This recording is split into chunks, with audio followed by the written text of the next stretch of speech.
حضرت حوا علیہ السلام کی پیدائش کب ہوئی؟ ان آیات سے معلوم ہوتا ہے کہ حضرت حوا علیہ السلام کی پیدائش آدم علیہ السلام کے جنت میں داخل ہونے سے پہلے ہوئی، کیونکہ اللہ تعالیٰ نے فرمایا ہے کہ اے آدم، تو اور تیری بیوی جنت میں ٹھہرو اور کھاؤ۔ اسحاق بن یسار نے اسی طرح اس کی تصریح کی ہے، اور ظاہر ان آیات کا بھی اس کا مقتضی ہے۔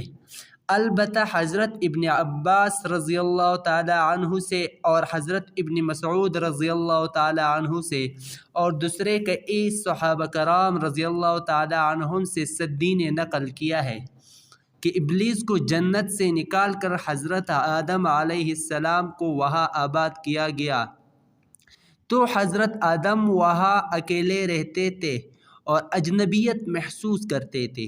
سکون حاصل کرنے کے لیے ان کی بیوی یہاں بھی وہ سو کر بیدار ہوئے تو دیکھا کہ ان کے پاس ایک عورت بیٹھی ہوئی ہے۔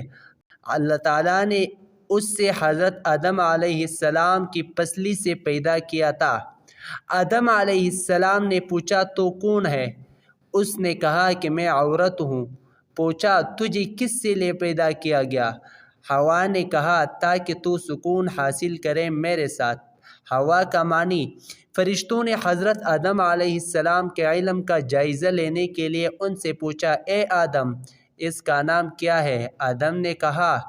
فرشتوں نے کہا کہ اس کا نام حوا کیوں ہے؟ آدم نے کہا کہ اس کو تو حوا اس لیے کہتے ہیں کہ اس سے زندہ پیدا کیا گیا ہے۔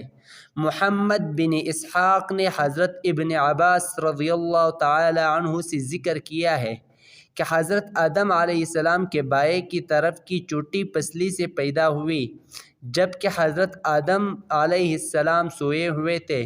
پھر اس پسلی کی جگہ کو گوشت سے پر کر دیا گیا، اور یہ بات اللہ تعالیٰ کے اس فرمان سے ثابت ہوئی، یا ایھا الناس اتقوا ربکم الذی خلقکم من نفس واحدۃ وخلق منها زوجها وبث منهما رجالا كثيرا ونساء واتقوا الله الذي تساءلون به والارحام ان اللہ کان علیکم رقیبا۔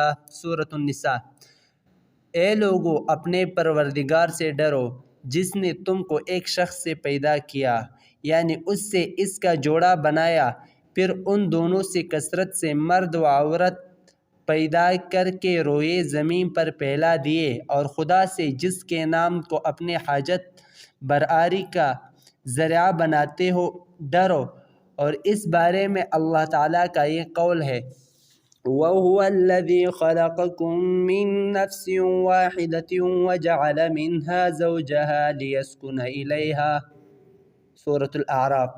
خدا ہی تو ہے جس نے تم کو ایک شخص سے پیدا کیا اور اس سے اس کا جوڑا بنایا تاکہ اس سے راحت حاصل کرے، سو جب وہ اس کے پاس جاتا ہے تو اس سے ہلکا سا میل رہ جاتا ہے اور وہ اس کے ساتھ چلتی پھرتی ہے۔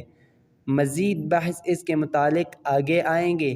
ابو ہریرہ رضی اللہ تعالی عنہ سے روایت ہے کہ نبی کریم صلی اللہ علیہ وسلم نے ارشاد فرمایا، عورتوں کے متعلق ان کی وصیت قبول کرو، کیونکہ عورت پہلی سے پیدا ہوئی ہے، پسلی سے پیدا ہوئی ہے، اور پسلی کا سب سے ٹیڑھا حصہ اس کا اوپر والا حصہ ہوتا ہے۔